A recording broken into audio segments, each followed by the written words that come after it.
Welcome back to the Tribal Lines podcast, another Survivor podcast. Survivor 45 finale. Congratulations to D, our winner. Fantastic season. I'm joined. It's a boys' night. I'm with my dudes. A lot of these dudes I met through competitive events, through the live game community. You've seen them. You know them before. First up, what's up, Jay West? How you doing, man? What is up, everybody? What's going on? Fifth place at heart, Jolie. But my argument, I had the best team. But we'll talk about that. But what's up, everybody? How do you feel about D? Are you a Oh, D? I love D. I love D as a winner. New era, Mhm. obviously. I want to say the greatest winner of the new era. Like everyone's been saying that, and I agree.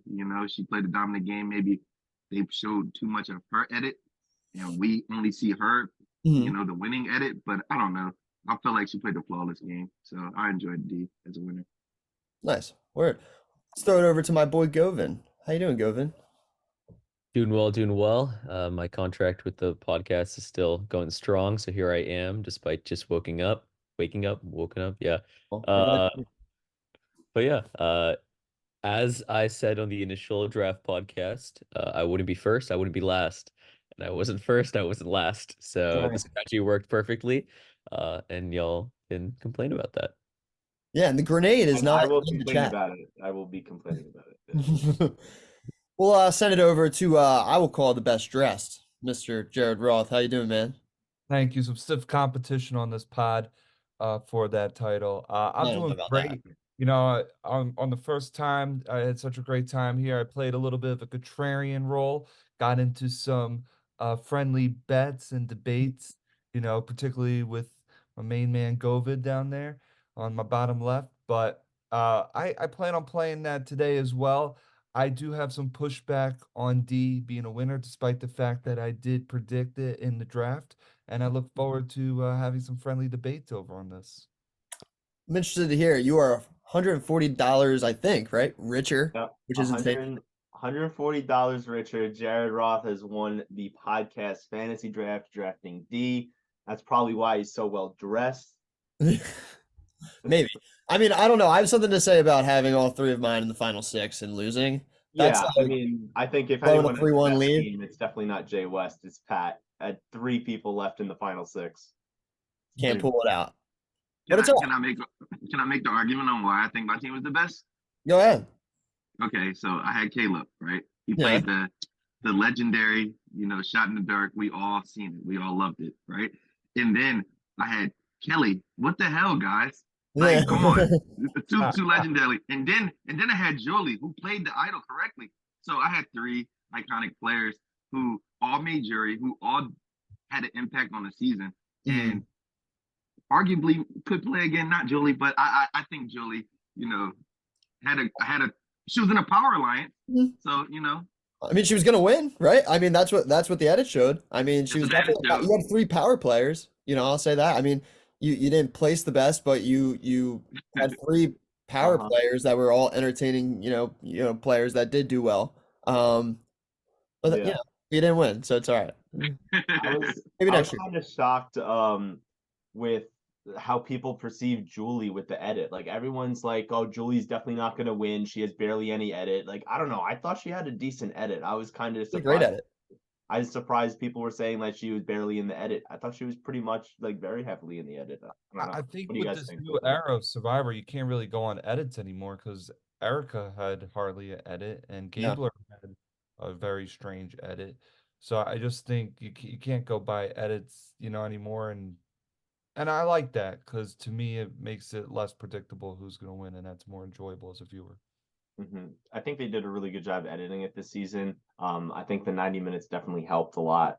Um, but yeah, I mean, I thought anybody could have won, and honestly, D, I feel like probably got the most edit out of the final five going into the finale. So and she was the front runner going into it. I think every single season of the new era, the front runner going into the finale has always lost. So it's nice to see the front runner finally winning.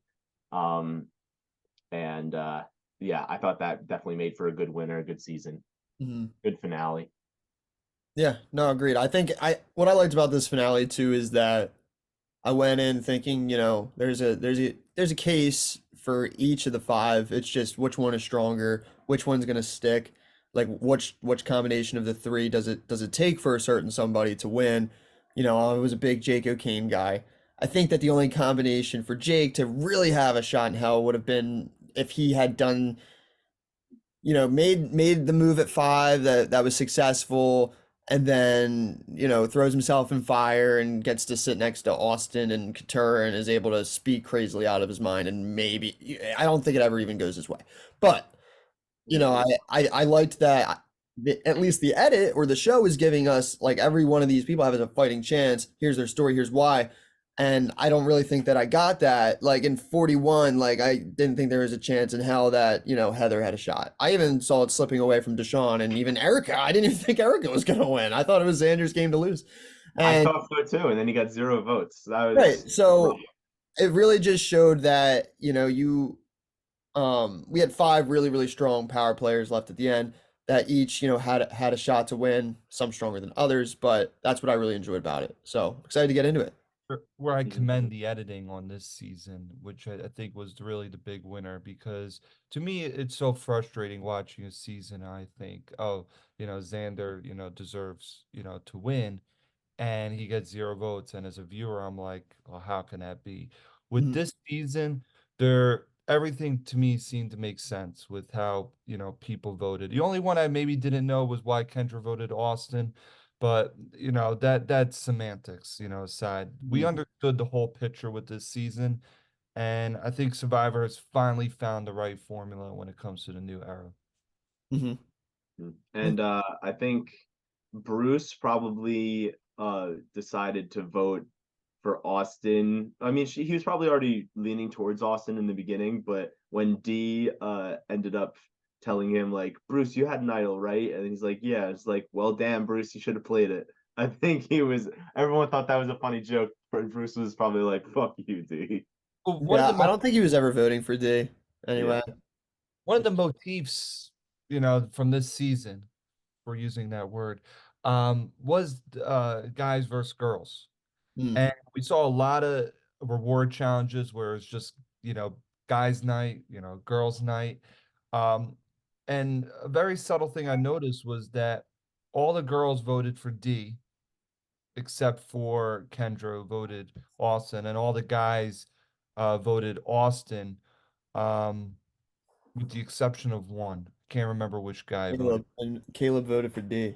Thank you. Caleb voted for D. So I don't know if that's just coincidence or if that was actually, a subconscious, because, a lot of the guys hung out together, a lot of the girls. I don't know, but I think that was a really good observation. I think that probably is exactly what happened. I mean maybe the guys just thought Austin played better. D and the girls thought D played better, but I think the girls related to D's like challenge wins and being a dominant woman a lot better, and then the guys with Austin being the most obvious big threat going into the season out of all of the guys and making it to the end with no votes. I think they all really respected that. So Yeah, I um think he just was a very good social player too. Like he said, he was very well insulated. He was very likable. He's a very nice guy. You have two people making those moves together. It's a double-edged sword to sit with them in the end, right? Because there's a point to where you want to sit with them because you want to out-talk them. You want to say, we may have made a lot of these same moves together, but this was my doing in it, and this is why mine is more deserving of the votes. To a mhm. post where you put that person on the jury and they take, maybe they're upset because they're on the jury and they take credit for your moves and they talk to the jury more than you're able to even talk to the jury. And you get worried that that person is more so sabotaging your game in the end. Not that I think that would have happened with those two as a pair, specifically. But it is a double-edged sword sitting next to her. I don't think he ever had a fighting chance sitting next to D. But what I will say is that it was very nice to see a 5-3 and not a 7-1. And do we think that that has anything to do with them seeing a lot of this, this new format of the game? 41, 42, they didn't really see the new era. The game was evolving in a different light. Do we think that, because was it a coincidence? Was it a jury trend the way that it was a 7-1, 7-1, 7, you know what I mean? So it was nice to see it chucking up a little bit, although I do think Jake should have gotten one vote.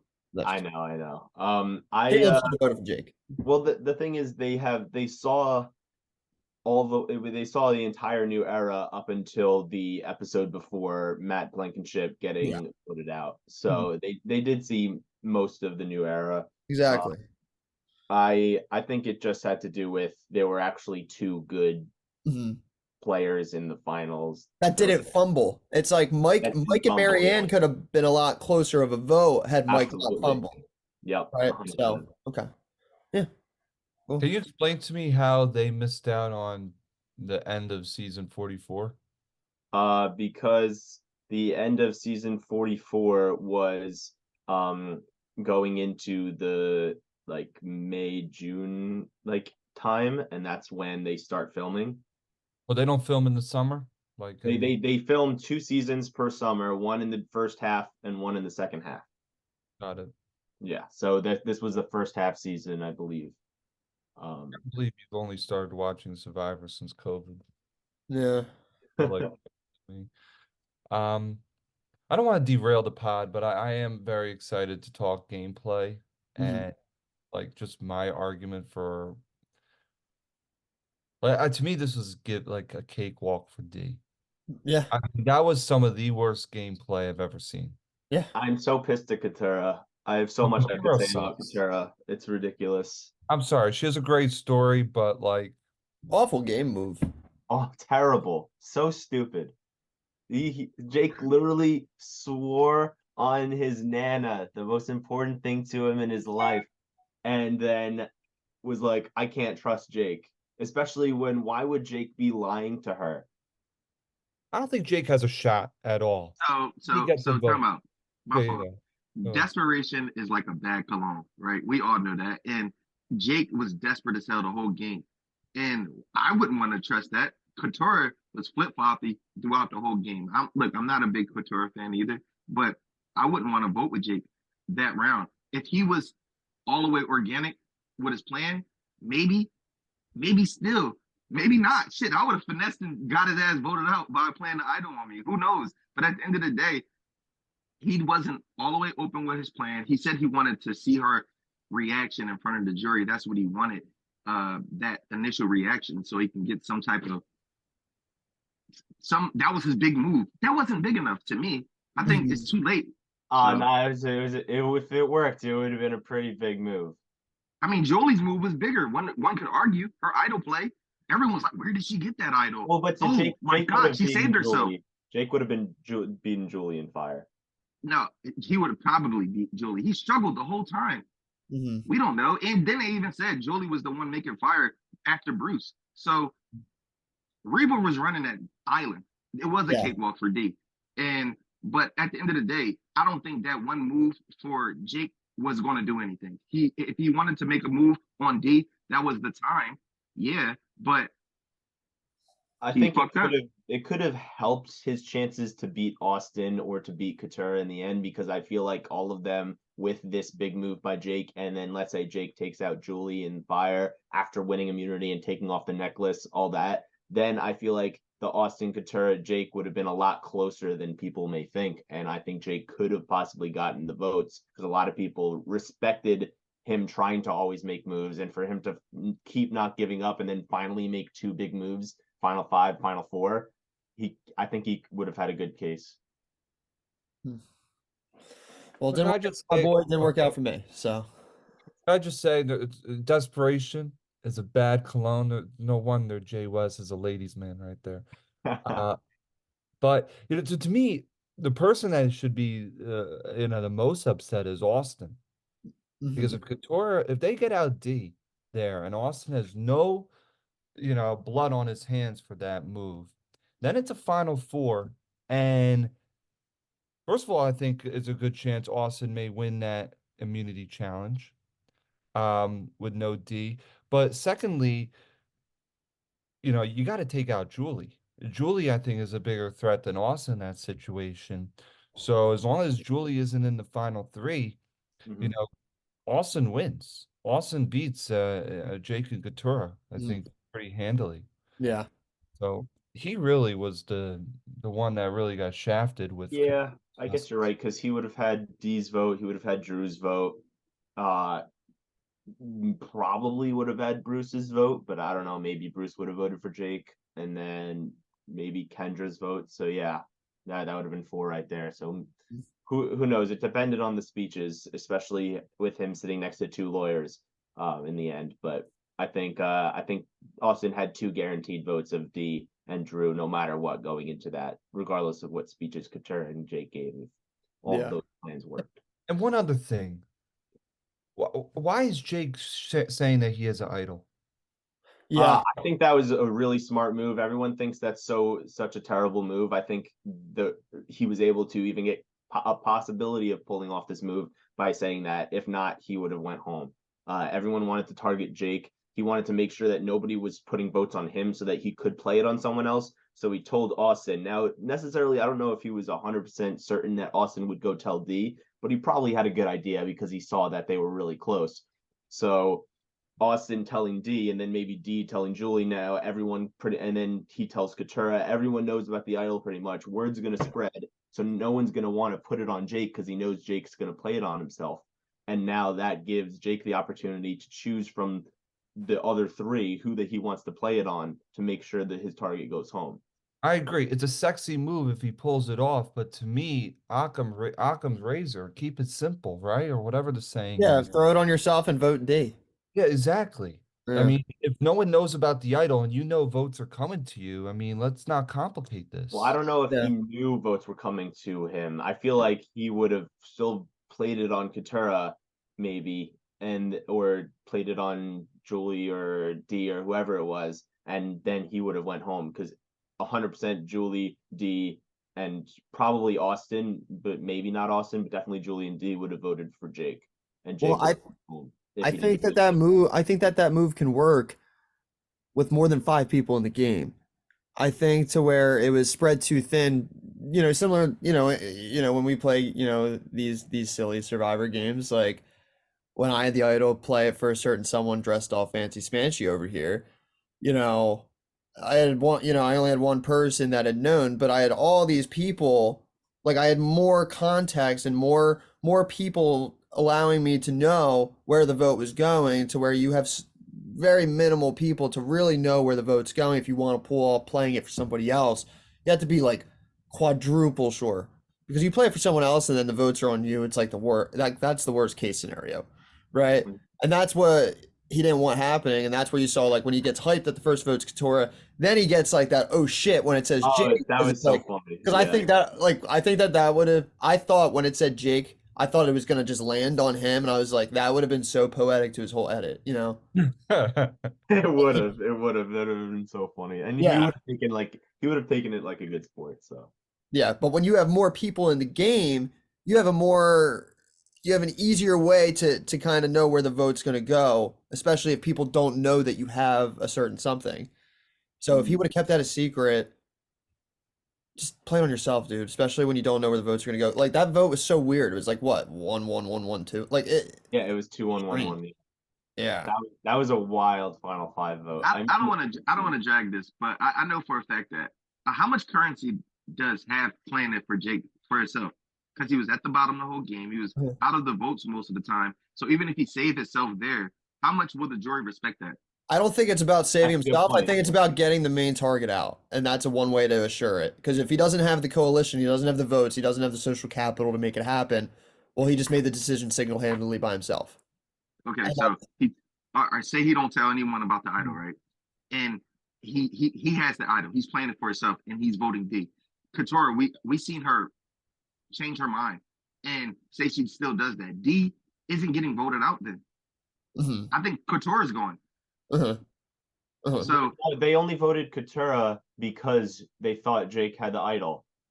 yeah, and I'm Katura saying if wouldn't he have gotten didn't, many votes if Jake didn't say anything. if Jake didn't say anything, maybe. But Couture, I mean, D was pushing Couture's name. She was saying it. Austin Yeah. was up for grabs, wanting to vote anyone. He said maybe I'll vote Jolie here. Well, that And was Lane- only because of the Jake idol. Yeah, that's because Jake told him. But I'm saying, Yeah. let's hypothetically, Jake never told anyone and played the idol for himself. He's the only one writing D name down. Mhm. That's what I think.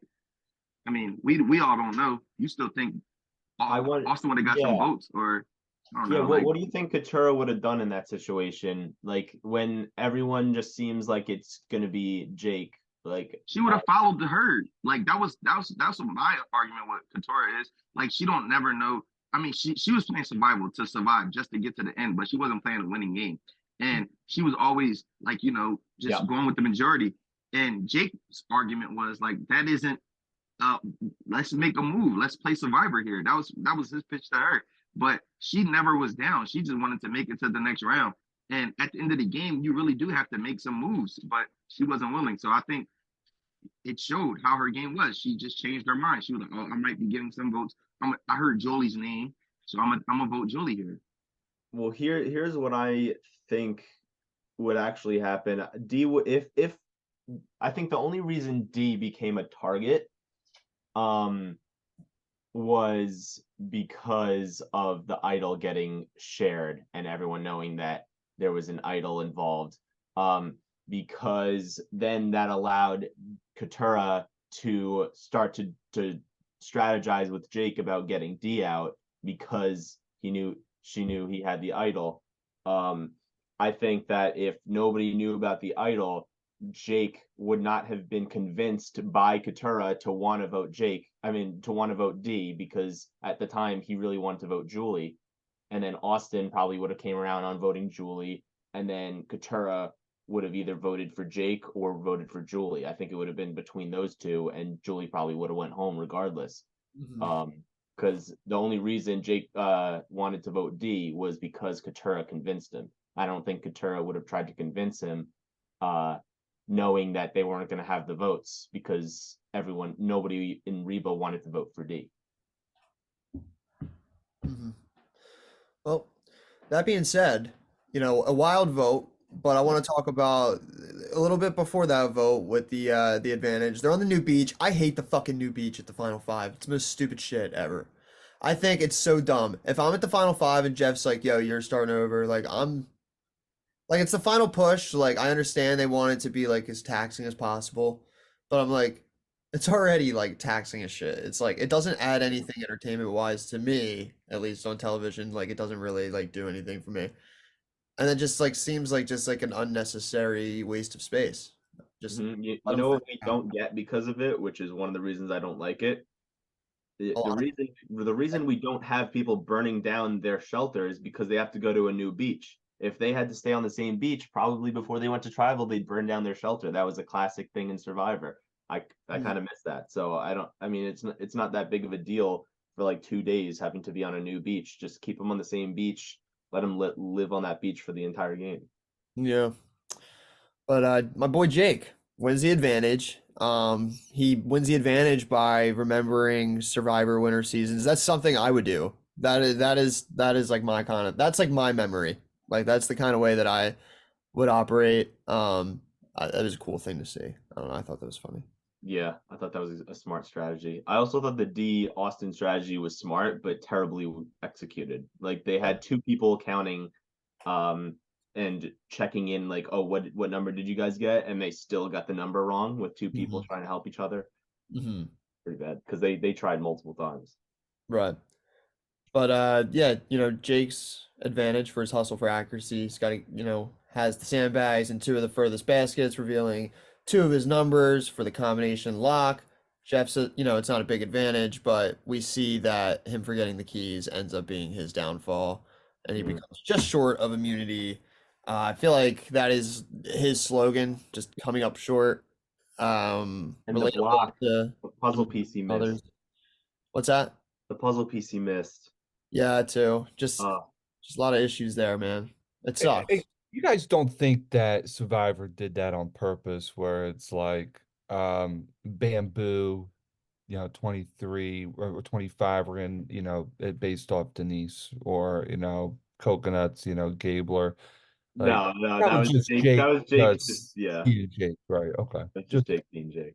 That would have been Yeah. fun. no, I thought that was like pretty cool, like how he piece that together, but I mean that also kind of seems pretty like arbitrary as Right. well. I mean, you could have put 42 with Marianne having coconuts, right? So I mean, Yeah, Yeah. could have done it. I think for the advantage that Jake got, how he was able to not have to land a bag in the second and third basket and get those numbers already. Going into the challenge, I tried to like predict what I thought would be a good advantage, and I feel like a good advantage could have been that the code was already correctly in the box, and all that you had to do was pull it to get the key. But he still had to make the 3 baskets. What do you guys think was? I feel like would that's be too the better easy. advantage? Too easy? Yeah, I Then feel like the make 2 code is baskets. like the hard part.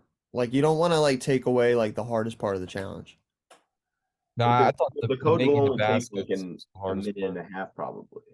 Eh, I don't know. I'm not good with numbers. I'd rather throw. But we know I'm not great at throwing either. So maybe Yeah, I was about my to. challenge. This wouldn't be my challenge. Guys, I am a better thrower than what the 4 of the people on this call may think or testify against. So Okay. Bullshit. you should have seen me in flag football. Okay, I was a stud. Okay. Dad was Dad was the coach, so I was the quarterback. All right. We- We'll get a competitive events flag football game going. Yeah, that's right.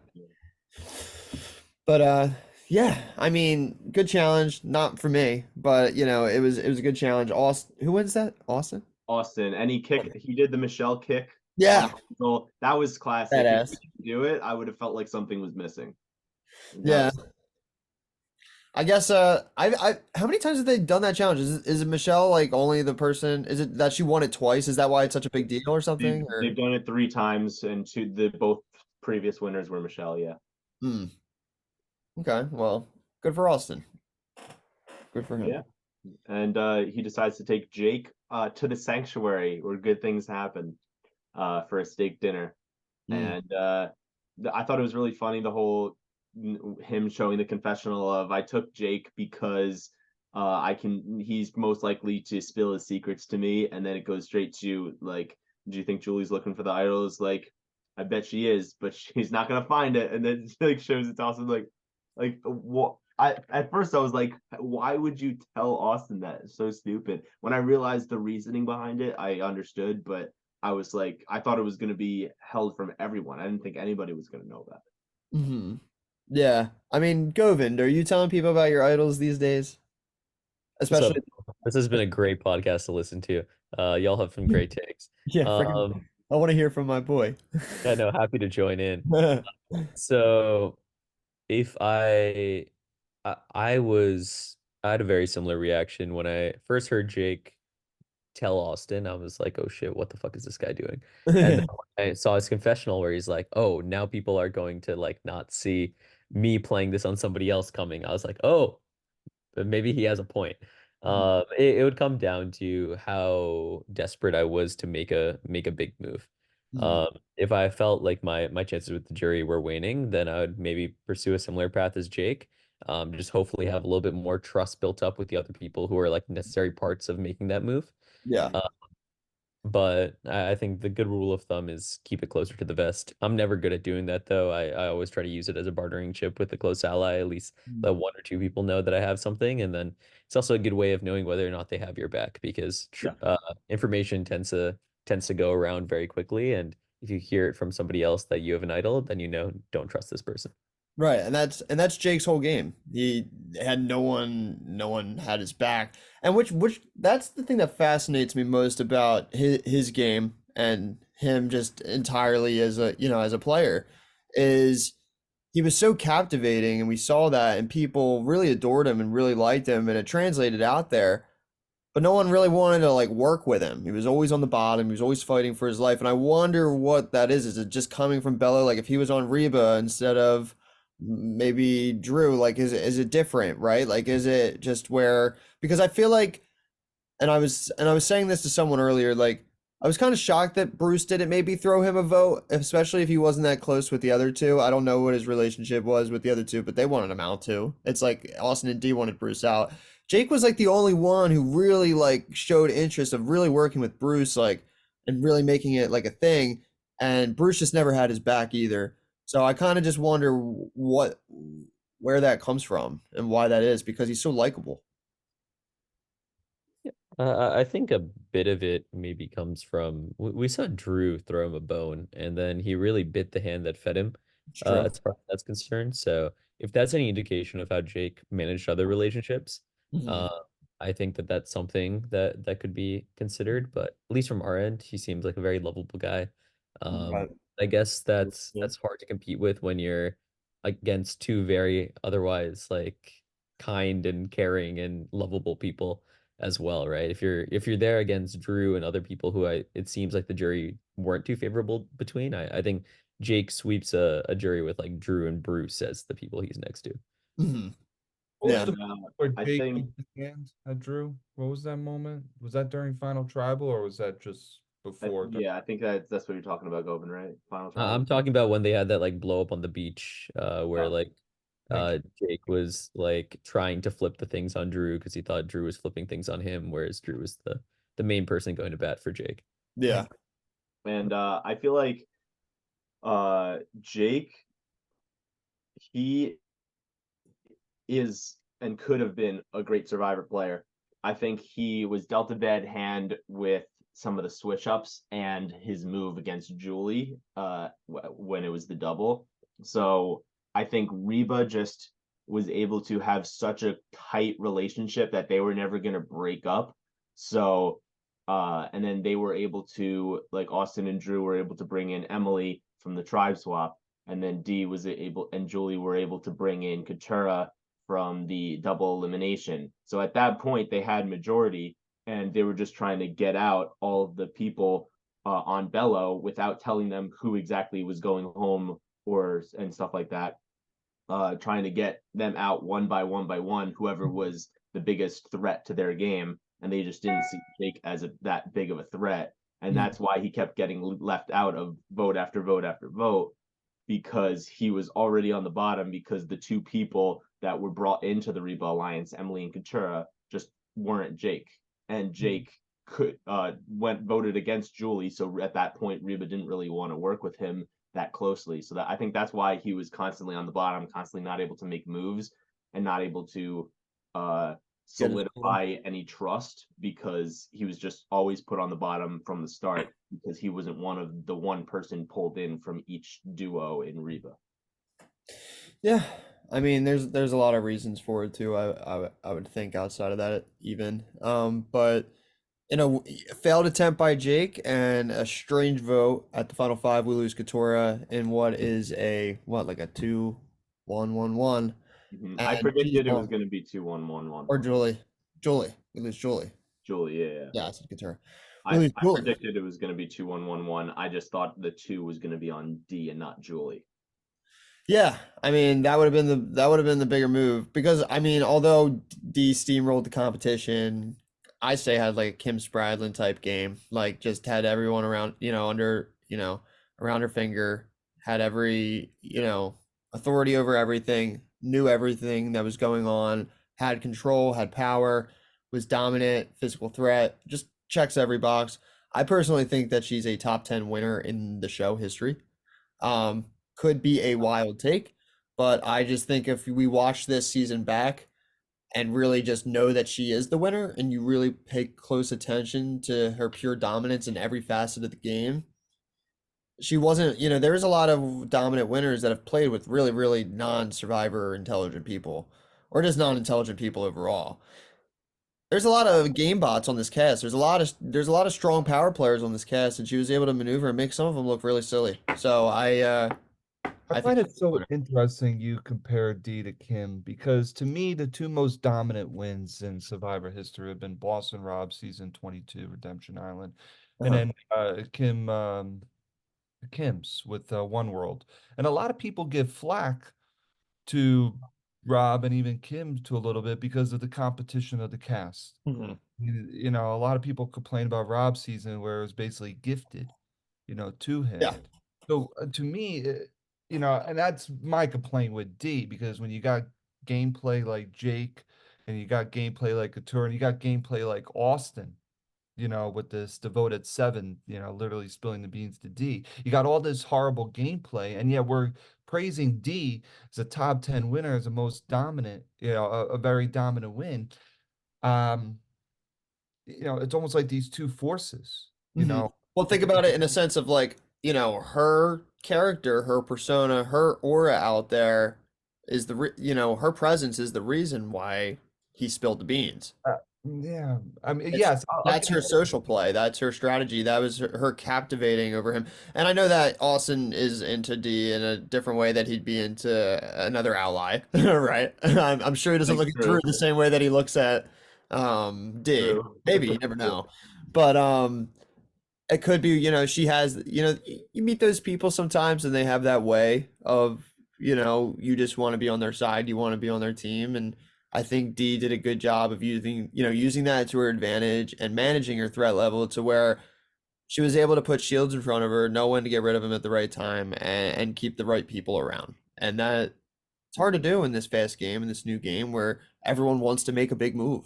And everyone wants to. D is the person that should have been taken out at 8-7. They were going after Bruce because of an idol. Bring Bruce to the end. He's not going to get the votes. Why are we so hard gung ho after Bruce? No, he's going to win a lot of immunities, but I don't know. Yeah, I and think he played a great game. also the whole Kim Spradlin like comparison, um, in terms of social game and people not wanting to vote her out, 100% Yeah. great comparison because she was the only person in the Reba Alliance that did not have another Reba member willing to vote for her. Not a Mhm. single person ever threw out her name inside the Reba Alliance to want to vote out everyone, but all the other three at least had their names thrown out. So she was so close with her main alliance members that no one would even think about voting her out, and all of them Austin wanted wasn't to push them to targeted. the end. Was Austin ever targeted? By Julie, um, But it was but like that minor. It was like very, storyline. very minor, but like the fact that Julie even considered voting for Austin, no one even considered voting for D inside the Reba Alliance.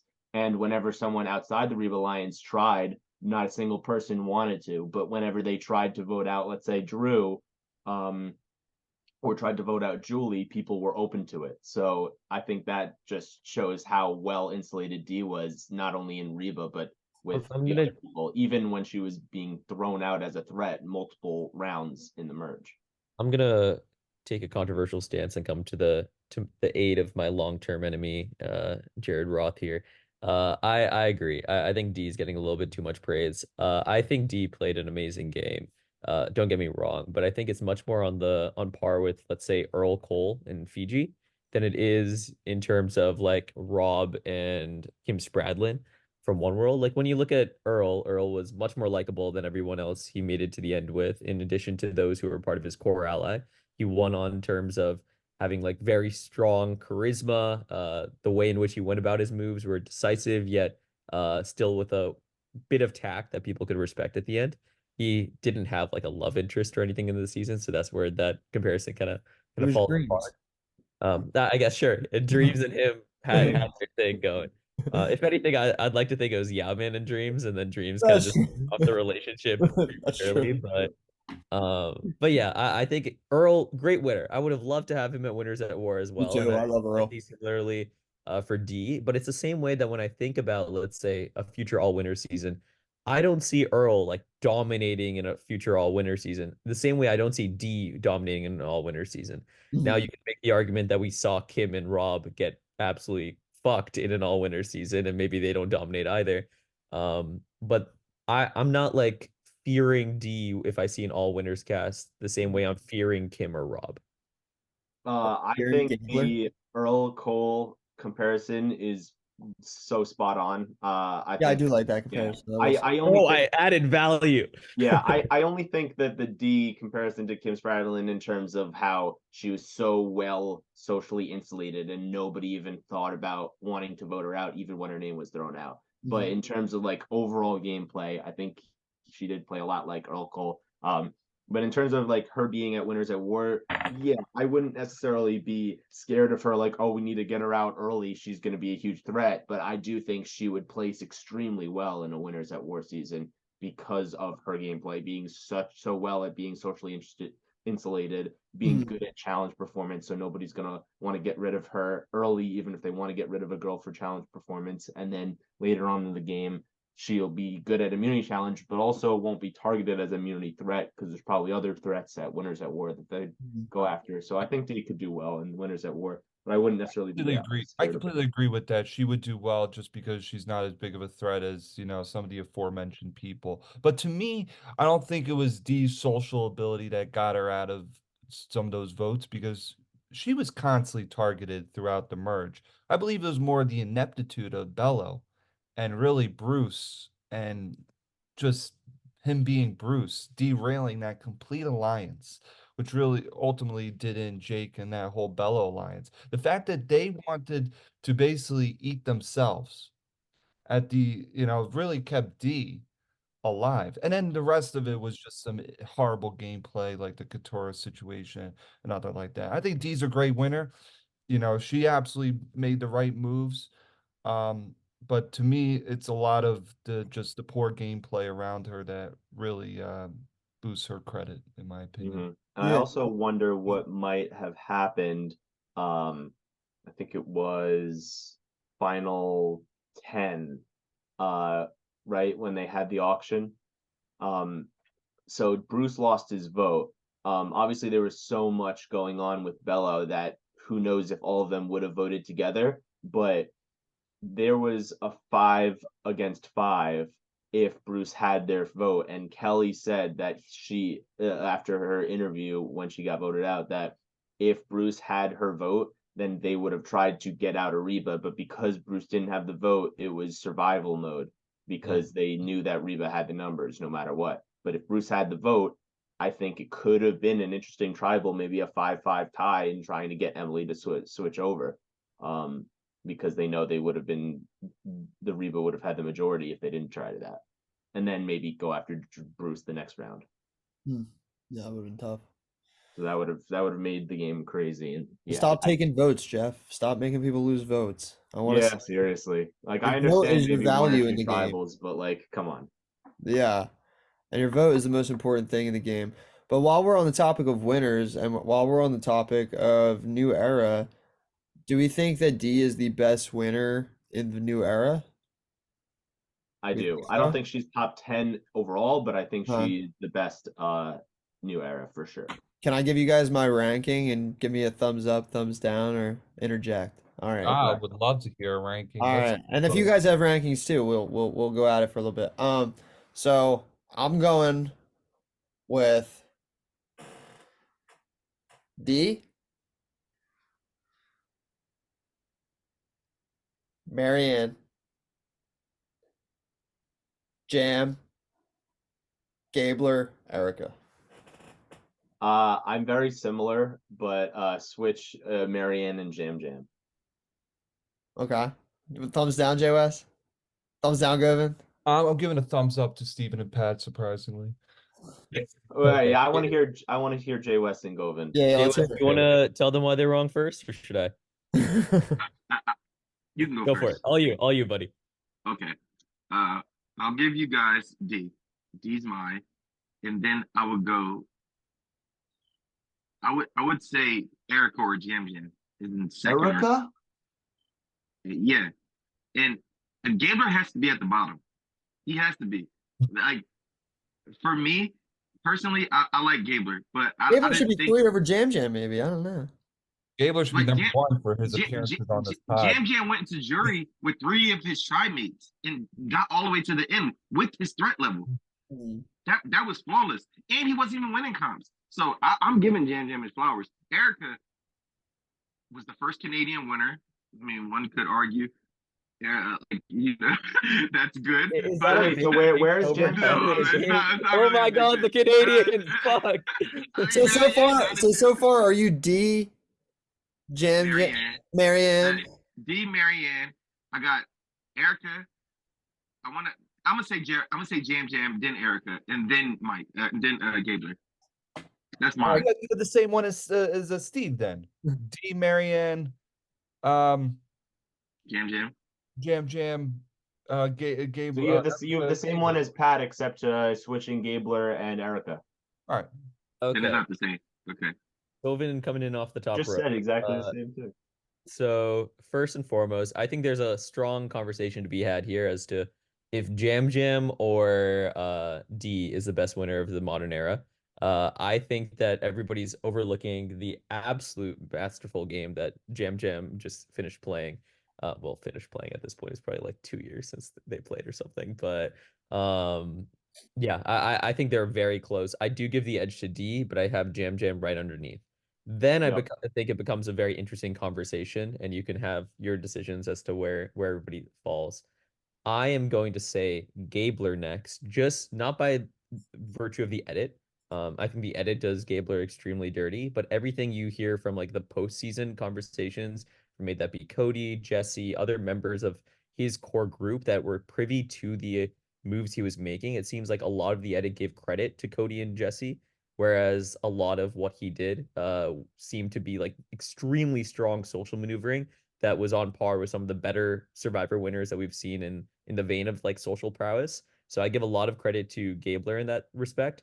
I then give it Marianne and Erica. I give the edge to Marianne, slightly over Erica. I think I'm biased by the edit because I think Erica was the one who we were all like confused how Erica won, when Erica won the first time. So I'm pretty biased by that. But yeah, I think it's a strong top three, and then Marianne and Erica. Okay. Yeah, so yours is pretty much the same as me, just which Gabler and Marianne flipped, and I'd say that was like very neck and neck for me between the two of them. So yeah, I agree. I unfortunately think this is a very tough debate in the sense that the edits are, really speak a lot. D had, the best edit, arguably, and had the extra 50%, and instead of 60 minutes, 90 minutes, it's 50% additional time for the math people. That's a huge advantage for telling your story. So I love I the think 90 it's a very minutes. tough argument. But for me, I mean, we should absolutely have Gabler as the best winner just for the fact that he's actually been on this podcast. And to me, just drop the mic and end it on that. That's right. Always give Absolutely, I always give Gabler well his said, flowers. well said. Yeah. Where do Look, we? no one doesn't. I mean, we all love Gabler. Oh, I yeah. love Gabler. Oh, yeah. Gabler, I if love you're saying Gabler. this, I'm your man. Like, but Yeah. Mike Jordan Alliance here. But like me personally, I'm saying Gabler's 5. Just that's just me. That's just me. We're just saying you're wrong. That's okay. Yeah, that's That's all right. fine. Exactly. What were you You can still Well- love somebody and not think that they have the best game. Yeah. Can I throw in something? Who here has watched Australian Survivor? I've dabbled. I've watched All Stars, but that's it. Okay, then never mind. I was gonna have the so like where would we rank the winners of the like recent Australian survivors in that same grouping? Because I think yeah. I don't know where I'd rank the most recent winner of Australian Survivor. In this. What was that person's name? Should I give the spoiler if no one's watched? No, I feel like I guess we'll save it for the Survivor, chat. we should Yeah, have. sounds good. I Text me. basically I strongly believe y'all should watch that season. I think Australian Survivor Heroes vs Villains is maybe the best like Survivor that's ever been made. Jared, I'm not saying it. Jared, I'm saying you should watch Heroes vs Villains. You should have made him stay like that the whole podcast. How can people watch it? Like, where can you I watch got that? most of it on YouTube. It's just like free YouTube links, but I can find something if it's taken off YouTube now. Sweet sauce. I think it's the best Survivor created, but they also have long episodes, and I think it's a ton. They like play like 2 or 3 times a week, so it's a lot. Okay, interesting. Isn't it longer? Isn't it like 40 days or something? Yeah, it's like 45 days or 41 days or something. Yeah, And What's it more starts intense? with 24 people also. yeah, a lot more And people. only a final 2, I think, right? Or Yeah. No, maybe I sometimes think the last season was final 3, maybe, but sometimes it's a final 3. But what I like about Australian Survivor, which a lot of people hate, is that the interesting personalities get a ton of screen time, and the boring personalities you get almost none of them. So like US Survivor is very equitable, or more equitable than Australian, where they'll give everybody a little bit of time. Ever since like you had the Purple Kelly incident, and everybody like rose up as like, who the hell are you with these people? Yeah. But Australian Survivor is like, fuck that. If we have 3 interesting characters, we're gonna give you interesting TV with these 3 characters. yep. I love that. I like that, yeah. Oh, by the way, going back to the final 5 vote, so Julie doesn't believe Jake has the idol. I don't know why D didn't just, so that they could get Katura out and have Julie on board, tell her that Austin said he saw the idol and knows it's legit? Like, why let Julie believe that it was fake? Maybe like in case it did land on Julie and she didn't have to do anything, and it's like Julie's out. Like I don't think. I mean, D wouldn't. If D's smart, you don't want to sit next to Julie. You're just splitting votes and risking your game. Like it's like her going out without her taking her out, and she probably felt like she didn't even need the power move to take her out herself. She already had the votes if she wasn't there anyway. Well, turns out that in the interview with Rob Has a Podcast, Dee reveals that if she could have it her way in starting from the final five, she wanted to sit in the end with Austin and Julie. That's insane. I And don't that's know. after she won, she said this. So why would she lie about it? So I think that's just ridiculous. I think she got lucky that Julie got voted out. I think she was just trying to play it up at Yeah. final tribal council. I don't think she actually thought Julie was going to go home. I think she just thought Austin was going to write her name down. But and maybe Jake would write Julie's name down too, and that would be the 2 votes. That's probably what she was thinking. But if she Well, that's wanted an to take Katurah interesting. out, then she should have told Julie that not to vote Jake. Yeah, that's an interesting dynamic there. I mean, what if that Reba 3 after they cut Drew? What if that is the final 3? What does that look like? It'd be pretty crazy. I I have mean, no I think idea. I think Dee still has the edge strictly because she dictated a lot of the people who were going out. Like a lot of the people that were going out was mostly Dee's idea, And I guess it's and how Jake and Katura go out at 5 and 4 plays a factor. her having 2 number ones, being Austin and Julie, and her lying to Austin the whole game and bringing it up at tribal council was, I think, the cherry on the cake right there, or icing on the cake, whatever the expression is. Yeah. And Austin couldn't even keep his like secrets at all. He was telling D everything. So I think Austin played a flawless game until that point. He was too comfortable because you need an alliance that's going to get you to the end, but you still need moves for yourself for your own resume. And to tell D everything, she was like, I'm not going to, spoil your secrets, but at the end of the day, I'm going to help my other number one. I'm going to help Emily. I mean, I'm going to help Jolie, and Jolie was willing to vote Austin. Right. It was so many scenarios that D won out on top. So it was like this is D's season. She outplayed everyone that we think that played dumb around her. Well, Right. Jared. I think the 3 votes for Austin was a little surprising. So I'm thinking if it was Julie, D, and Austin in the end, could it have been a 3-2 vote with Julie and D splitting votes and then Austin somehow wins? I mean, Austin lost by 1 vote. Let's keep it a buck. I mean, it was 5-3, yeah, but they give 1 vote to Austin, then it's 4-4. Then it's up to Jake. Jake So did say that he would vote for D if that was the case. Did Jake say that? I'm like, Yeah, he said that he was if it landed in a tie, which he said when Jeff was reading the votes, that's where he thought it was going.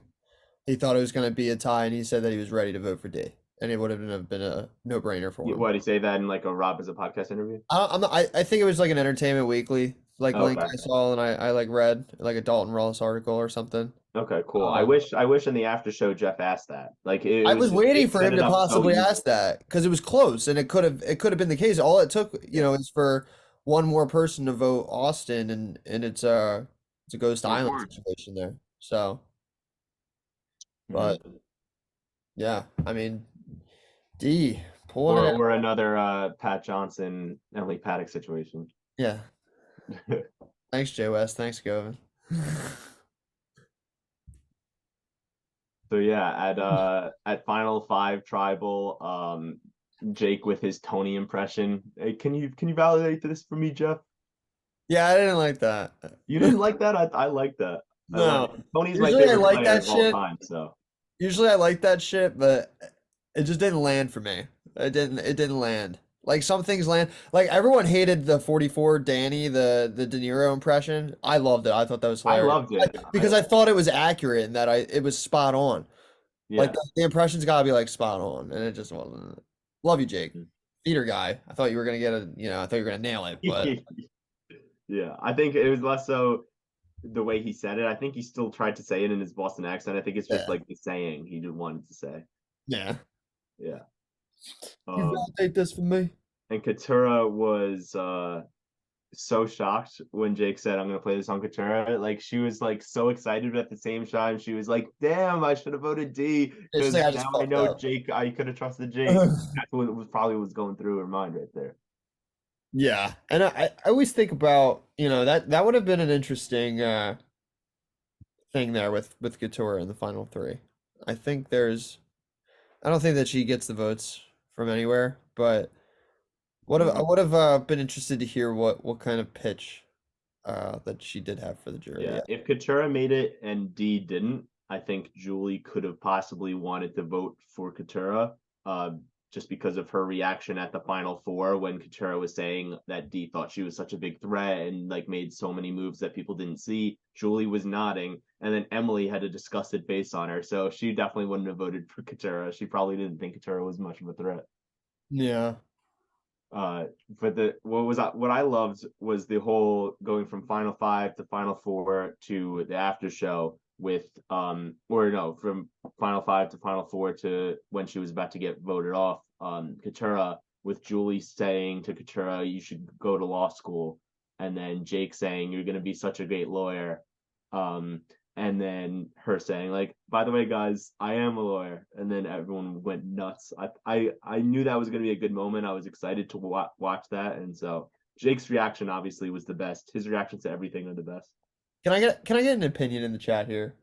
Is anyone Absolutely. is anyone if you were to play, right? If you were out there, are you threatened by careers at all? And if so, which careers? Because I'm I not threatened by careers like the way people, because all it tells me is like, what it doesn't really tell me anything at all.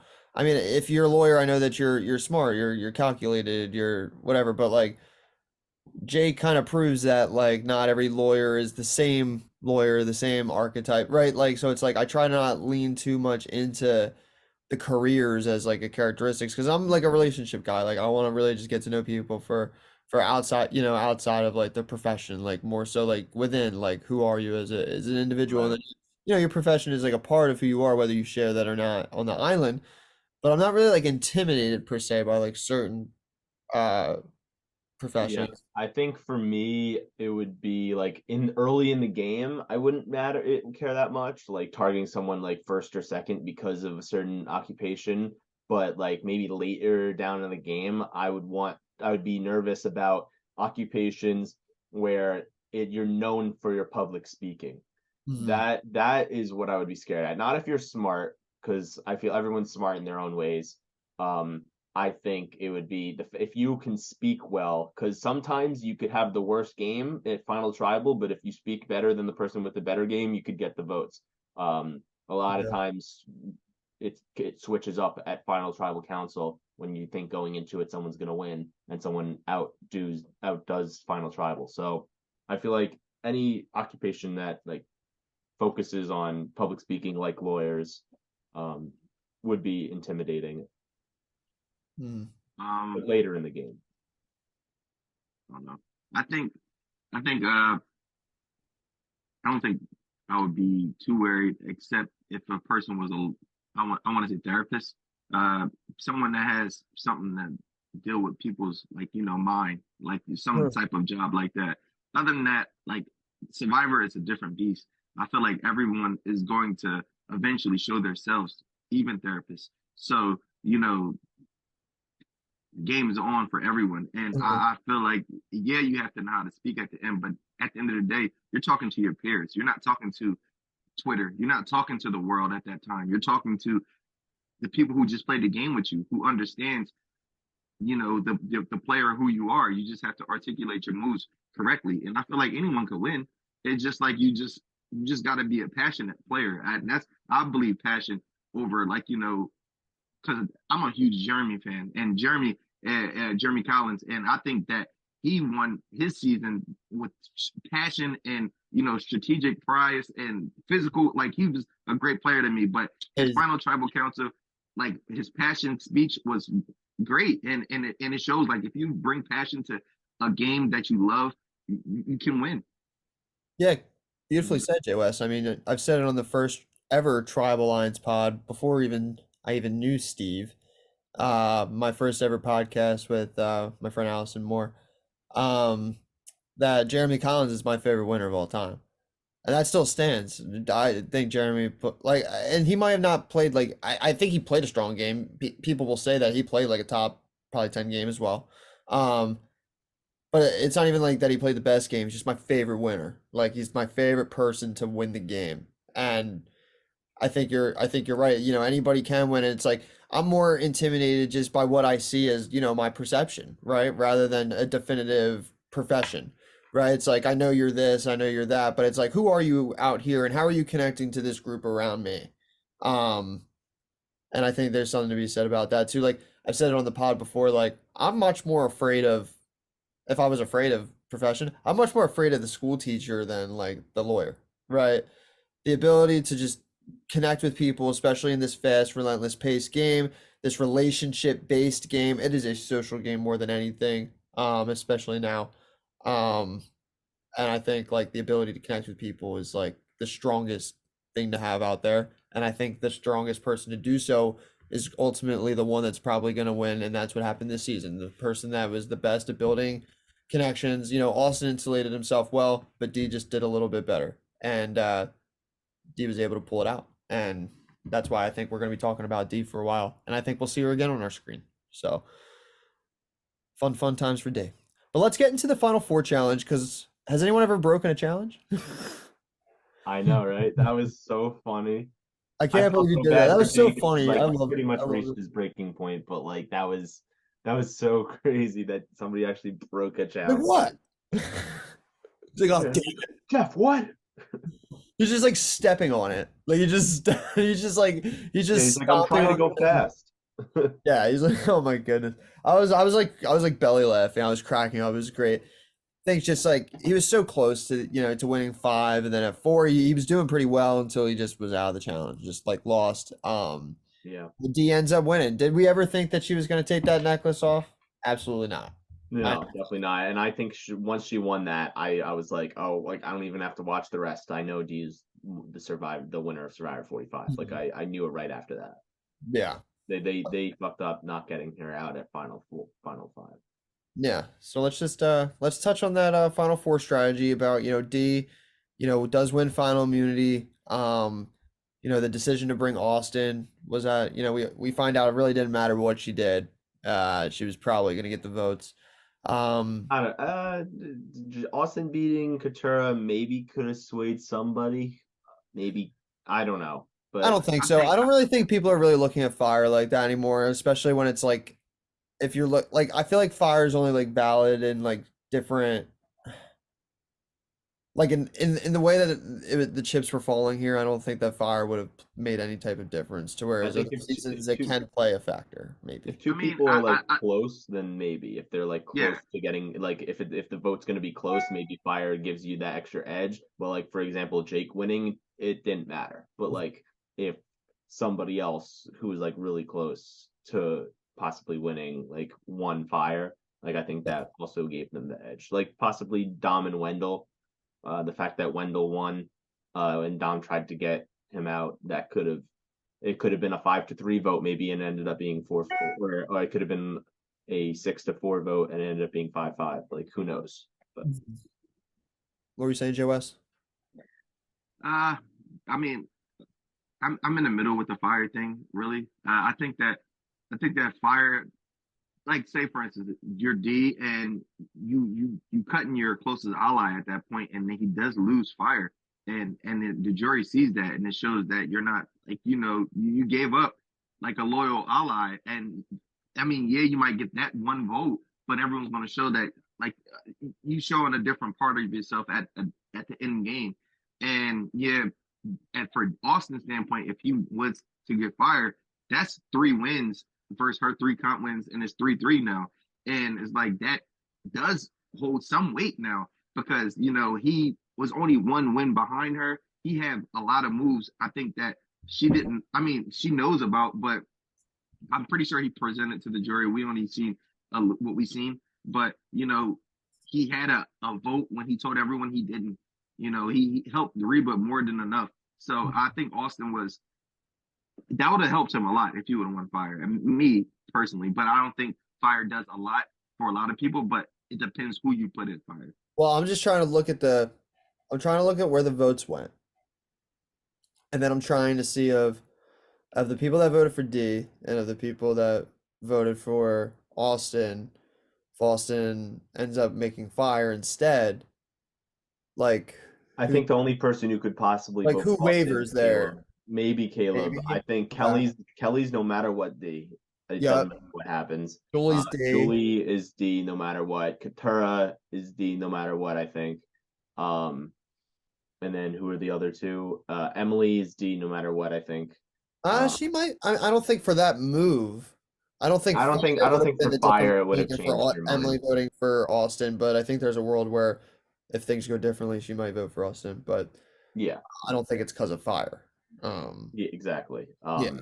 So then breaking that down, I think Caleb might have been the only one. Mhm.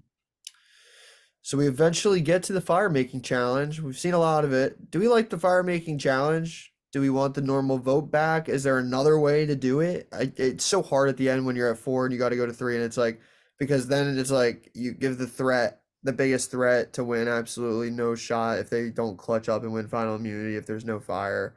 But then the fire adds an element of like, there's just a lot of reasons that people don't like it. So many people hate it. I am one of the, I think, minority that absolutely loves this edition.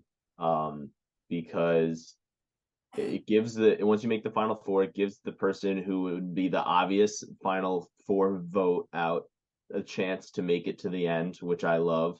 And also, Survivor is a strategy game. It is physical, it is social, but the word survivor is you're surviving on an island. Like, you should be able to make fire. If you can't make fire, you shouldn't be known as the sole survivor. If you're living on an island, you should, by the end of the day, by the end of the time there, you should know how to make fire.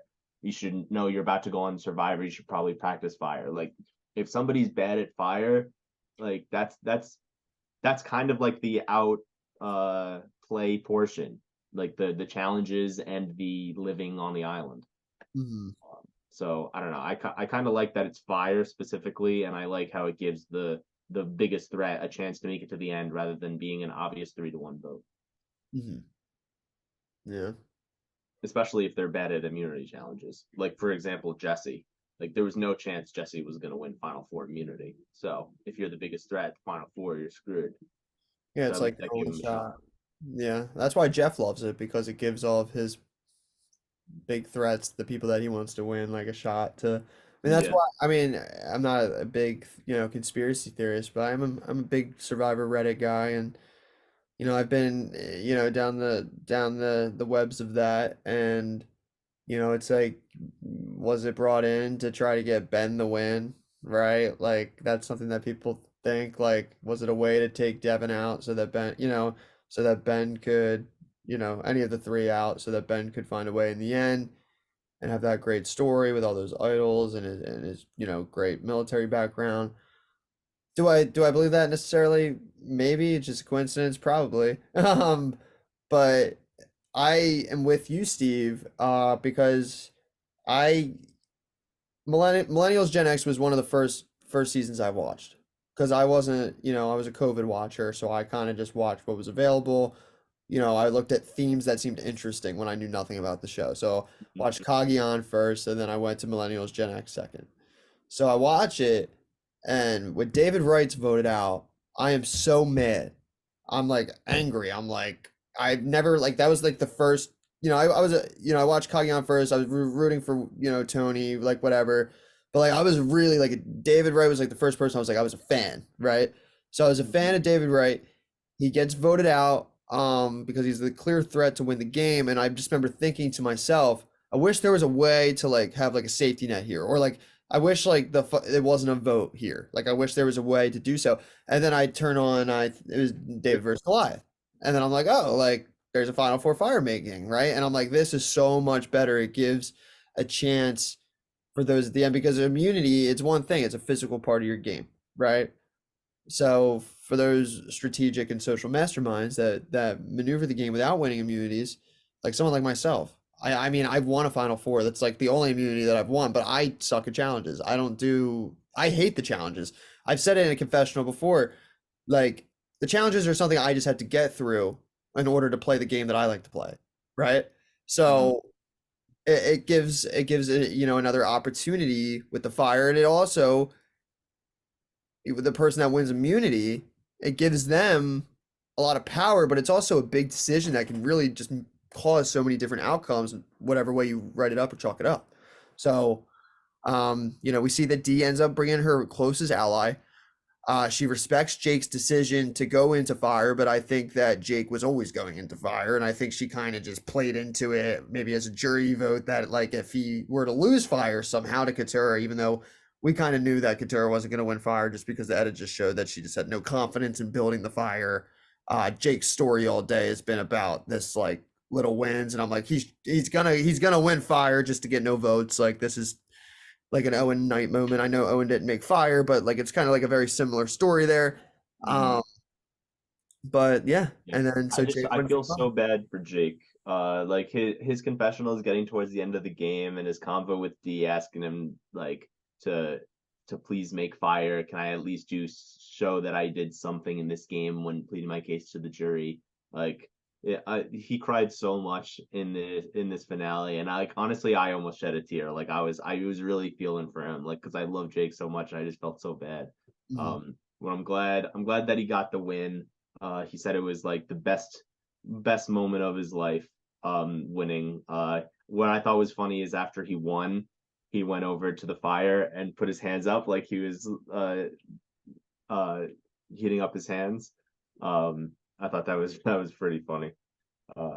Unfortunate while, for Katurah, but while I got a moment, I want to give credit to Pat and all the Jake fans. I was emphatic when I said Jake would not be good. I said that Drew would outlast him. And you know what? Give credit to where credit is due. Jake was a solid player. I just think he had a bad deck, a bad draw, like Steve said, but he was a good player, and I was completely wrong on him. And he might be arguably the most likable player from the new era. Yeah, I agree. He's up there with the likes of, I know Jam Jam won, but I think Jam Jam is like super likable. I think he was like, I think Cody was super likable. Marianne, Marilyn, Caleb. yeah, like Marianne's super likable. A lot So, of people hated Marianne. see, I loved her, and I think that I know that people did didn't too. like her in the first couple episodes, but I think it was with Marianne. I think it was to show her personality, because a lot of her story was this is who I am, and this is what I was able to manage for 26 days, keeping this beast inside, because she would have talked herself onto the jury, I think, if she was that big all the time, because we know how entertaining and fun that she could be. But not to trail too far back into 42, we'll stick with 45. But I want to talk about, right before tribal, final tribal, they do like the trek, the walk, and I love hearing the jury members' perspective of like what it's going to take to earn their vote. I always thought that was like pretty interesting. I kind of miss when they would like see like the fallen soldiers and like pay tribute to Yeah, I everybody. really am glad they brought that back. This is the first season Yeah. in a very, very long time that they brought that back. They didn't like actually do the walk, but at least they like went through each jury member and like said a little thing about them, like remembering the, like you said, like the fallen soldiers. I think I was really happy to see that back. What do you guys think about that?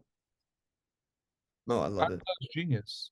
Yeah, I like that they acknowledged everybody, but it wasn't that like, that classic music like in the first. You guys know what I'm talking about. Yeah, I Don't know what make me hum it because I can hum it. It's that engraved in my head. you mean. Yeah, they made it irrelevant. They made it relevant to bring up these people, and I like them talking about their thoughts. And yeah, it was well done. That was very good. Yeah, well, when we come back, we're gonna take a quick commercial break, but when we come back, we'll talk about Final Tribal Council and the after show, Survivor 46, and how Pat ended up winning both my Survivor pool and my Survivor Fantasy League. Let's go. Not fantasy football though. We don't want to Yeah, talk. not fantasy football. Didn't I win? Now you won the fantasy league. I won the pool and something else that Steve was doing. Yeah, you won the podcast league. He won my other fantasy league. Okay. Getting a win. So we will see you guys in a bit. Thank you all for listening, and we will talk the rest of the Survivor 45 finale shortly. From the Tribal Alliance family, we hope that you guys are all enjoying this Survivor 45 finale recap episode. So we have 2 questions, and if you only get 1 correct, then you get 1 spot on the wheel. If you get 2 correct, then you get 2 spots on the wheel. People who submit answers for these finale podcasts will be the only people in the running for the prize. The prize for this is going to be a Survivor pen that you see on your screen, so that's super cool. So, question 1 is, on Heroes versus Villains, 2 players sustained an injury in episode 1. Name one of these players and name the injury that the player sustained. Okay? And question 2, what was the name of Rupert's pet snake in season 7 of Survivor Pearl Islands? Send us a DM. You want to answer both, you're going to see your name more on that wheel. And remember, these questions are only going towards the finale recap prize. So, let's do it.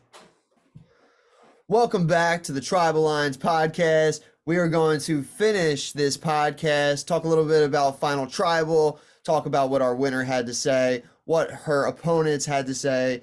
It was a fight to the end. I like that everyone had a fight. We're going to talk about some bets that we made and a little surprise pod for the off season. So, Steve, bring us into Final Tribal. Let's talk about that real quick.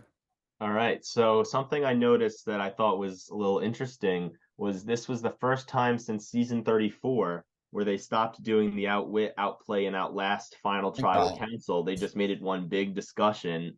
Let the jury just ask questions. I liked this. What do you guys think? I feel like everything's kind of interchangeable. So like I just having the jury just be free was kind of nice. I like the open discussion. And we all miss where the each juror comes up and has something to say. You know, Mhm. has something to say. I prefer that, to be Me too. honest. I do too. Is there a world where you can mix the two? Right? There's no opening statements. I think we kind of did in a way, or at Yeah, least but like I'm talking about where you still have the people walk up. There's no opening statements. The final 3 is sitting there. Okay? Jeff announces the final 3. Congratulations, D, Austin, Jake, you're here. The jury's going to address you one by one. One walks up. That's the only time that they can speak is regarding to that question, about that question to that specific juror. After that, after the jury has let everything out, then it can kind of turn into this open discussion where they have X amount of time to kind of fight for your life and have this open discussion where everything that wasn't answered or brought up in these specific questions can be addressed. There's no outwit, outplay type. There's nothing holding it to box it in. It is this free open discussion after your address that has X amount of time on it. No opening and closing statements. It's kind of just like bam. I think it's also something very similar to that is like if they still go up one by one, but it's not in the order that you were voted out. It's just whoever has something to say go up, but everybody has to say at least one thing. And that way, like you could go up first if you're not voted, if you weren't the first one voted out, but then like 3 people later, you think of a good question to say. You could be like, hey, can I go? And then like you just went first and you also went fourth because you have another question you want to ask. But then at least each person will go at least once. Like that could also be interesting because it allows for open discussion because there's no like predetermined order that you have to go in, but at least you're like standing up in front of them, like talking to the final 3 like directly. Yeah. And talking about this tribal, I think, all 3 argued well for their case. I mean, Jake was, he pitched his truth as best as possible, I think. He acknowledged the player that he was. He was able to, perceive himself correctly, which is huge because sometimes, which is even worse, sometimes is when you don't have a fighting chance going to the end, but you think you do. And you kind of have that approach going into the end where you kind of lack that awareness of being out of the loop or not making the moves or crediting yourself wrongfully can put a bad taste in the jury's mouth. And I think that the way that he expressed his game and was able to talk about his game was the best thing that he had left to do. Like that was the only thing he could do to do. So it was I thought he did a great job. I really think that the big war was between Austin and D. That's where the votes kind of went. So that's obviously where the big war was. And they were, you know, they were fighting for it. And you know, I think the jury was maybe giving them a little too much credit for this like big war that they had. I don't think that they were like, I think it could have been even more cutthroat, but I think that, you know, those aren't the I mean D's pretty cutthroat. I don't think Austin is as cutthroat, and I think they respected the cutthroatness of D as well. Yeah, yeah, definitely. And like in regards to Jake, he didn't get a vote, but he was, I'd say, one of the most respected zero vote finalists, like in Survivor. I feel like even though nobody could vote for him because he obviously did not play the best game, everyone respected the fact that he was always trying to make a big move. It never worked out, but he never gave up and he always tried to make the big move when a lot of zero vote finalists don't try to make the big move and just get dragged to the end. And he always tried. So I think the jury definitely respected that. Not enough to give him $1 million, but I think he should be proud of his zero vote game. Hmm. Um, Yeah, agree. yeah. So Austin talks about how Dee was a threat early on, and that she was just trying to get to the next round when Austin was trying to like make moves to set him up well for the end, and then Dee undercuts him and is like, what are you talking about? Like, I was always making moves, like explain some of her moves and whatnot. So yeah, I guess that was the little war that Jeff was talking about, but yeah, it wasn't that much of a war. Like going into it, I'm like, these people don't seem like they're gonna be cutthroat. But I was happy there was some pushback between the two of them. Yeah. Yeah. So Emily asked Dee for an example of a time she made a decision using her brain and not her heart. And then she responds, her heart and her brain are the same thing, and she can't make moves without using both. This was at the time, this was such a botched answer. She really fucked this up because this was a little layup. She was giving him a layup, like, hey, like, talk about the Drew vote. And didn't say it. And I thought that screwed D. I thought Austin now had possibly the upper hand, but luckily D comes back and finally talks about the whole Drew blind side and that uh that Austin didn't know about it, Mhm. and More confident if she had for Austin. told him, then he would have played the idol on Drew, and then Drew wouldn't have gotten voted out. So at least she made up for it. But I thought that was not a good look for D early on. Absolutely. Absolutely. But yeah, I mean, it was one of the better final tribals of the new era, one of the better winners, and you know, I feel satisfied with the season. I think this season had a lot of entertaining moments from the first episode quit to rooting for a local guy in Brandon to getting 90 minutes to having a lot of established storylines and characters that played out to really just see these arcs like the Emily arc, right? And even someone like Drew, like you know, someone who I picked on my team, and I was always high on Drew going into it, but when I saw maybe one or two episodes from Drew, I was like, I don't know. But then he, you know, was able to find his footing in a sense and you know do well. Um, I thought it was a great season. Go ahead, go ahead. Thank you, teacher. I just want to give my flowers to Drew. I Yeah, have no clue if Drew will ever hear this, but I strongly believe Drew is one of the best, if not my favorite character from the new era. Period. nice. I think there's a sense of which is wild after everything I said preseason, where I was like, Drew's gonna be the worst person ever. Jared, you're such an idiot for taking him, et cetera, et cetera. Um, I think watching his exit interviews has been the best part of the Drew experience, just seeing how genuine he is. And he's so right in the fact that like every person has this like revisionist history sort of agenda whenever they go into their exit interviews, whereas Drew is fully owning like his stupidity, he's owning his perception of things that was off. And I thought he was by far the best narrator we've had in ages. In many ways it reminded me kind of Cochran, but for some reason I never clicked with Cochran in the way that he would narrate seasons. But for Drew, it clicked with me, and I really liked it. So big props to Drew. I thought he was one of the best characters this season, I think. Survivor Twitter seems to very Where'd much you disagree. see his exit interviews? Are they just Google? They're all over the place. Yeah, they're all on YouTube. I just watched two of them, I believe. I watched Mike Bloom's and Rob Cesternino's. Gotcha. But yeah, I agree with you, Govan. I was very low on Drew. Not as a game player. I thought he was going to be a good game player, but the way he was situated on Reba and what I thought his social game was going to be, I didn't think he would do very well.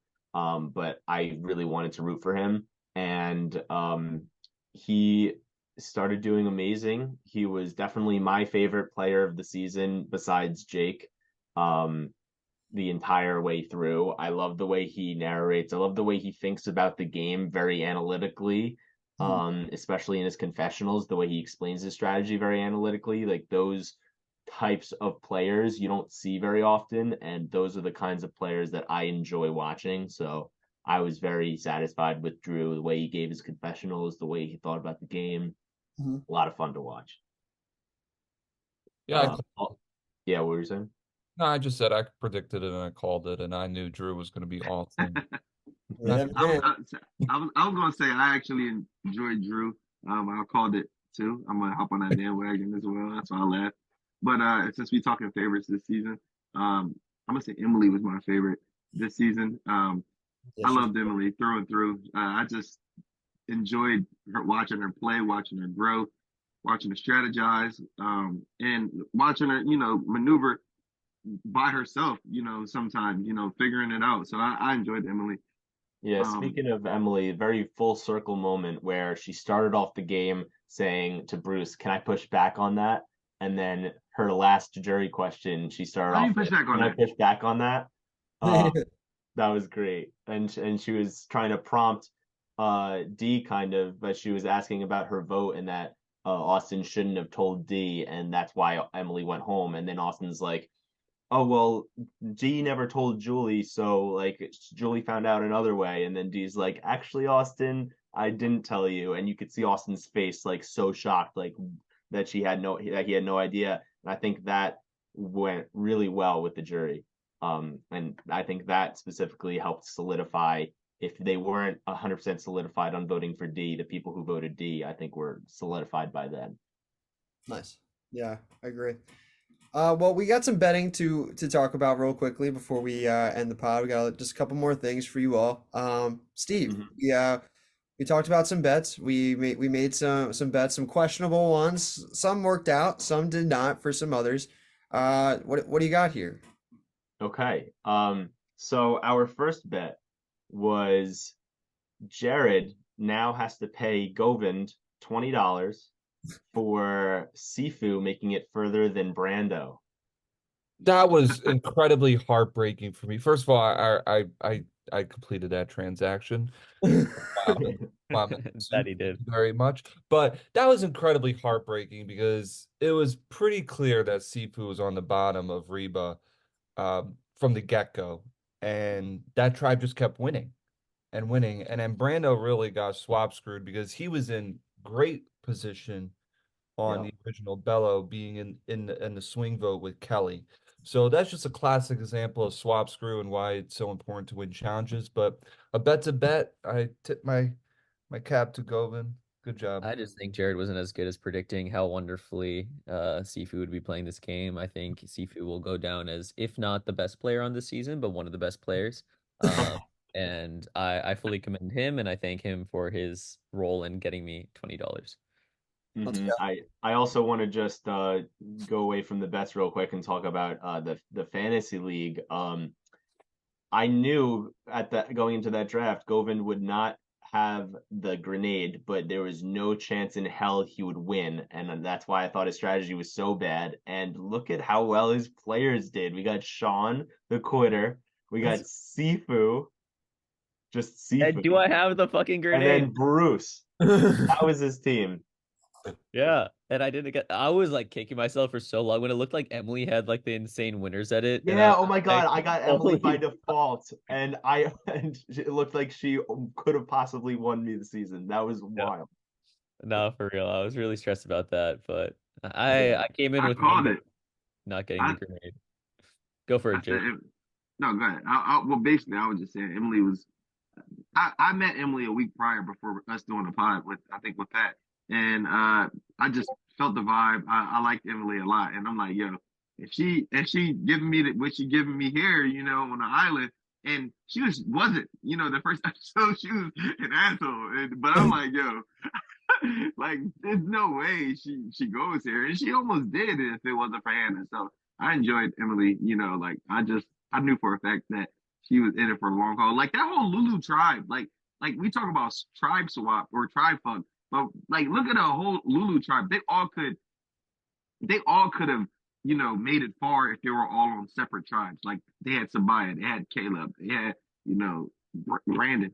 They had a couple players that was connecting with people. But just to say if they were winning some challenges or split with some other people, because things happened in the season that we never even got to see. Like Couture came. I mean, what's her? Someone Maya? came. No, someone came to their tribe from Bella. Oh, Kendra, Bella. Kendra.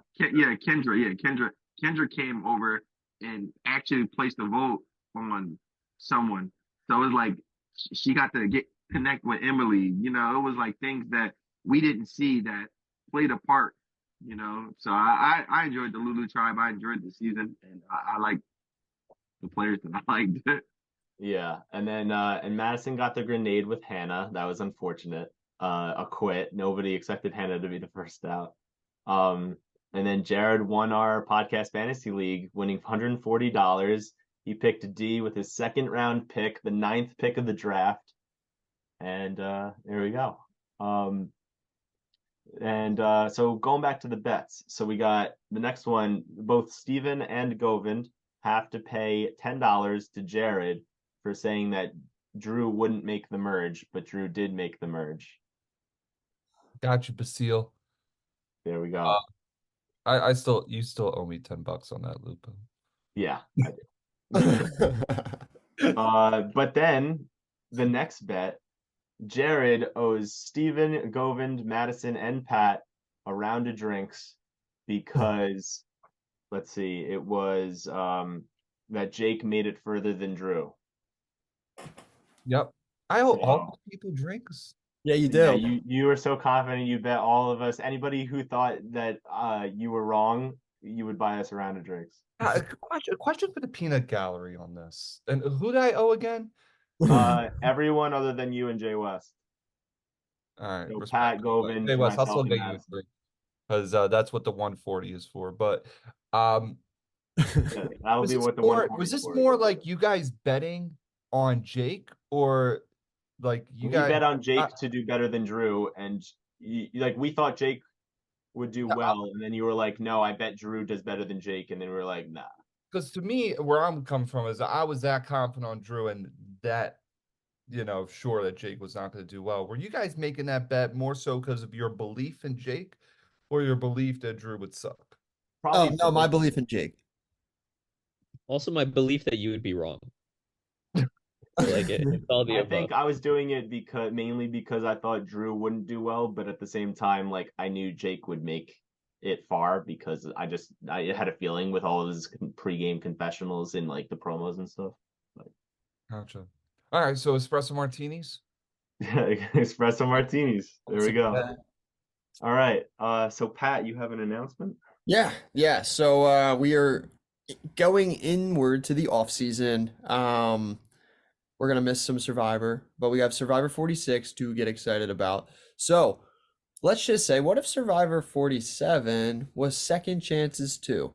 So in the off season, Steven and I are going to do a brand steal, and we are going to pick a couple of people from Survivor 41 to Survivor 45 who we think would be great candidates for second chances. So what I did during the pod was there's 5 of us. There have been 5 seasons.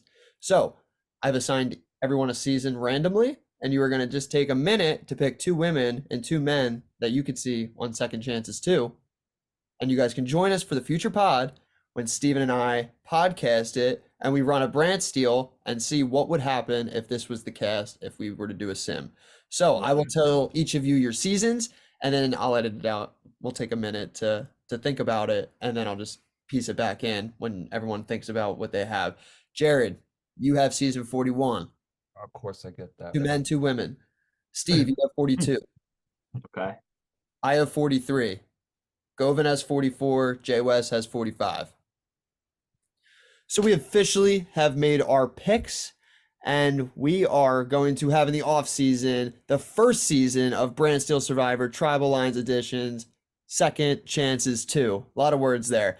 But let's meet the cast. From Survivor 41, Ricard, Shan, Evie, JD.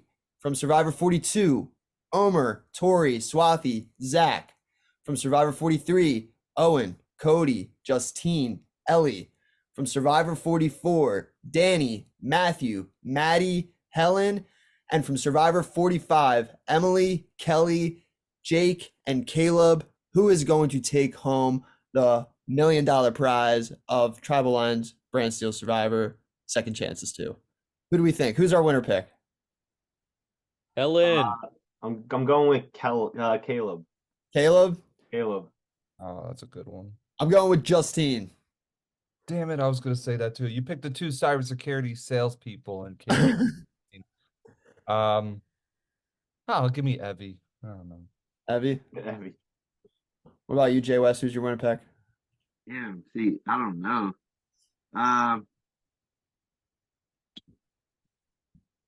Out of biasness, I'm gonna say my girl Tori, straight lace. That's my girl.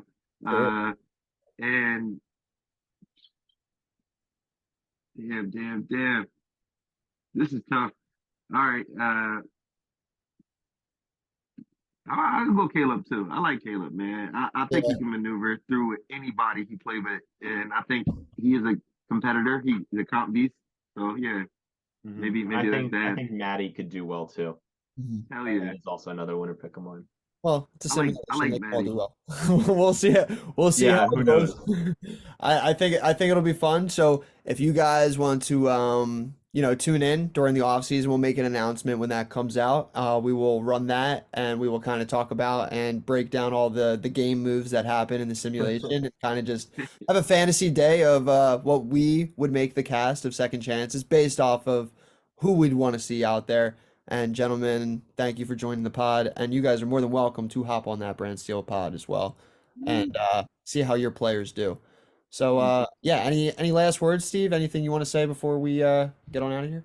Yeah. First, I just want to say that I am going to be in a Survivor game, Survivor Brandford Season 9, coming out. The first episode is coming out January 13th. So very soon. So definitely look out on our Instagram page and my Instagram page. I'll be promoting it a lot. And or check them out on Survivor Brandford on YouTube. And it's going to be a really good season. So I'm excited for that. And also, it's just been a great season. It's great to get to recap all of these episodes with you, Pat, and have so many great guest hosts of our friends. So I'm excited for season 46. And thank you guys all for joining us for this finale podcast. Yeah, thank you guys. Been awesome. Thanks for having us. All right. Well, with that being said, we will see you in the off season for some cool stuff, and we will get ready for Survivor 46. Have a good one. See you guys.